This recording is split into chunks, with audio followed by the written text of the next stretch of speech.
काय 18 डिसेंबर 2023. चला तर मग आजचे करंट अफेअर बघूया.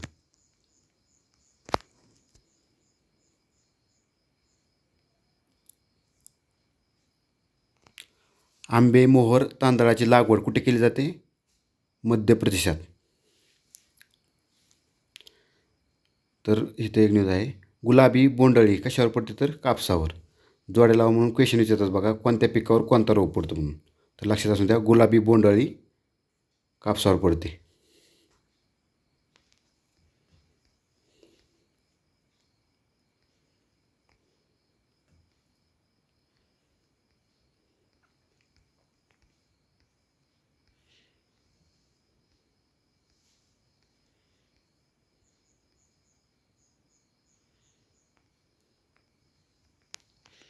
इथे एक न्यूज आहे बघा.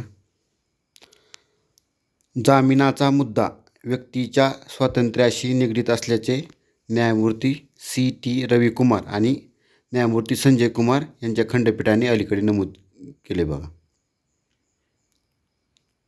त्यांचं म्हणणं आहे की जामिनाचा मुद्दा हा व्यक्तीच्या स्वातंत्र्याशी निगडीत आहे.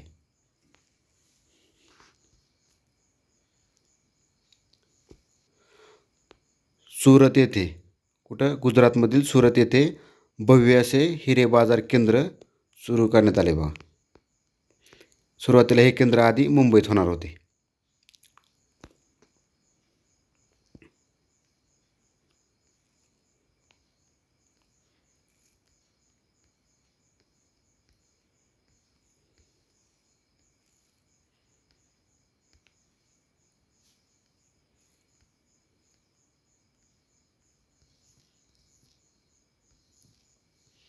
इथं आहे बघा.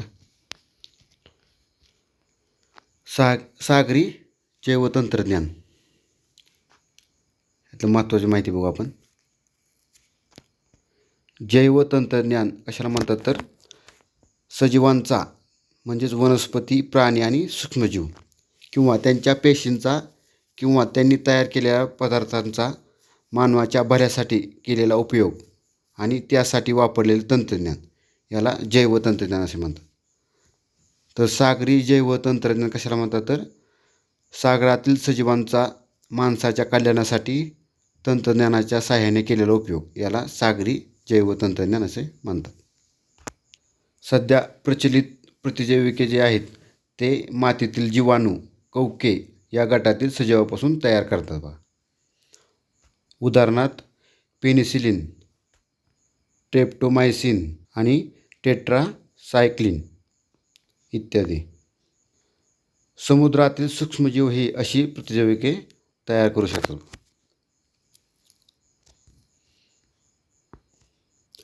सागरी सजीवांनी तयार केलेल्या जवळजवळ 15,000 पेक्षा अधिक नैसर्गिक रासायनिक रेणूंचा अभ्यास शास्त्रज्ञांनी केलेला आहे बघा. त्यातील 30% रेणू पंज प्राणी तयार करतात. कसले प्राणी? पंज प्राणी.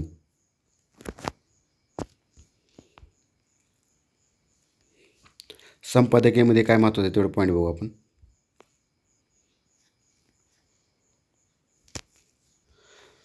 पृष्ठभागाखाली खोल दगड मातीत मिसळून असलेल्या लॅथेनाईट गटातील मूलद्रव्ये दुर्मिळ मानली जातात बघा. कोणती मूलद्रव्ये? लॅथेनाईट गटातील मूलद्रव्ये. अलीकडेच लिथियमचे साठे कुठे सापडले? तर जम्मू काश्मीरमध्ये बघा. लक्षात असू द्या, जम्मू काश्मीरमध्ये सापडलेत अलीकडेच लिथियमचे साठे बघा. लिथियमचा यूज कुठे केला जातो? तर बॅटऱ्यामध्ये बघा. जगातील अत्यंत महत्त्वाच्या मूलद्रव्यांचे 80% साठे हे एकट्या चीनमध्ये आहेत बघा. 2070पर्यंत कार्बन उत्सर्जनावर लक्षणीय नियंत्रणाचा भारतानं वायदा केलेला आहे बघा. म्हणजे 2070पर्यंत कार्बन उत्सर्जन कमी केले जाईल असं भारताचं म्हणणं आहे. वाहनांच्या बॅटऱ्यासाठी बघा लिथियम, कोबाल्ट इत्यादी मोठ्या प्रमाणात गरज असते बघा. तर पवन ऊर्जेतील प्रचंड आकाराच्या पवनचक्क्यातून वीज निर्मितीसाठी कोबाल्ट बरोबरीने निकेल, मॅग्नीज आदी इत्यादी घटक आवश्यक असतात बघा. नायजेरियामध्ये जो देश आहे म्हणजे नायजेरिया जो देश आहे तिथल्या खाणीतून कोबाल्टचे उत्पादन घेतले जाते.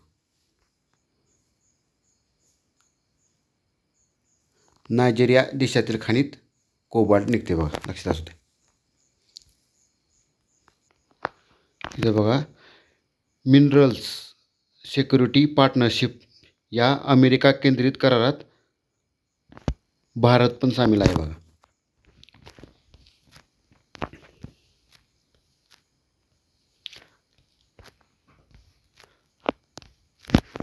आदिवासी जिल्ह्यातील बालमृत्यूचे प्रमाण.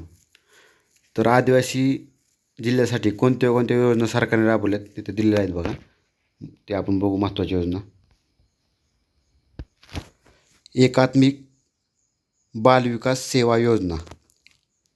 ही योजना काय संबंधित आहे तर 6 महिने ते 3 वर्षे वयोगटातील बालकांना तसेच गरोदर महिला, स्तनदा माता यांना THR आणि 3 ते 6 वयोगटातील बालकांना गरम ताजा आहार देण्यात येतो या योजनेअंतर्गत. कोणत्या? एकात्मिक बालविकास सेवा योजनेअंतर्गत.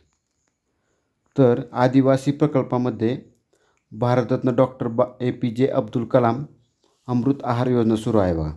या योजनेअंतर्गत गरोदर महिला आणि स्तनदा मातांना एक वेळचा चौरस आहार देण्यात येतो बघा. ह्याच्यावर क्वेश्चन पण आला होता बघा मागं एक्झामला. ही योजना काही संबंधित आहे म्हणून. राज्यातील तीव्र कुपोषित बालकांसाठी ग्राम बालविकास केंद्रे सुरू करण्यात आली.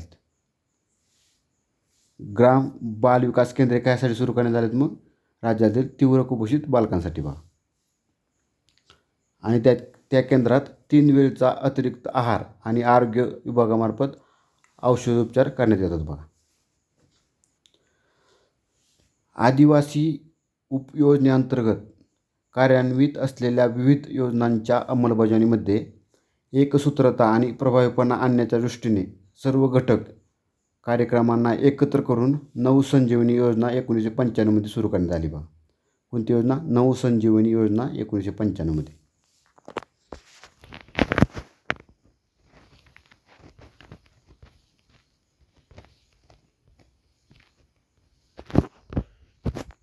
इथे काय बघा, इकॉनॉमिक्सच्या विषयाशी संबंधित. भारतातला जो ग्राहक किंमत निर्देशांक आहे तर त्यात कोणते कोणते घटक घेतले जातात तर बघा. अन्नधान्य त्याला 45.86% भार दिला जातो.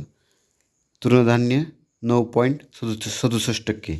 दूध आणि दुग्धजन्य उत्पादने 6.61%.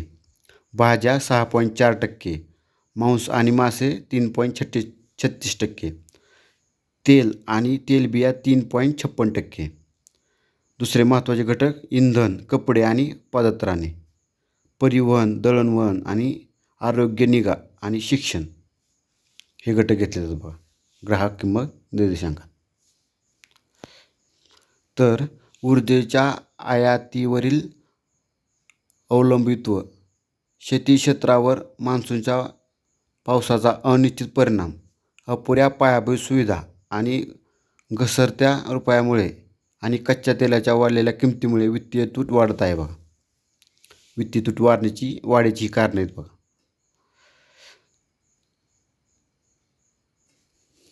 आणि यामुळे भारतातील ग्राहक किमतीवर आधारित महागाई दरात खूपच अस्थिरता अनुभवण्यात येत आहे बघा. रिझर्व्ह बँकेकडून महागाई मोजण्यासाठी ग्राहक किंमत निर्देशांक आधारभूत मानण्यात आलेला आहे बघा. शेअर मार्केटमध्ये नोंदणीकृत झालेली पहिली स्वयंसेवी संस्था कोणती? उन्नती फाउंडेशन. ना नफा ना तोटा या तत्वावरती काम करते बघा ही संस्था. स्वयंसेवी संस्था आहे बघा उन्नती फाउंडेशन. याविषयी महाग आपण पेपर आलो होतो बघा, मागच्या व्हिडिओमध्ये आपण डिस्कस केलेला आहे बघा.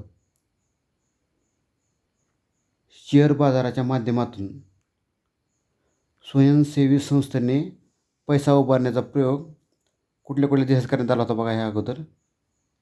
Brazil, England, Canada, Singapore, south Africa आणि जमैका या देशात झाला होता बघा.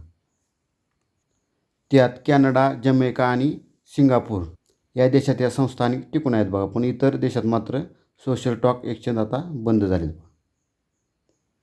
भारतातील ही पहिली संस्था आहे बघा. कोणती? उन्नती फाउंडेशन. लक्षात असू द्या, परीक्षाच्या दृष्टिकोनातून महत्त्वाचं आहे.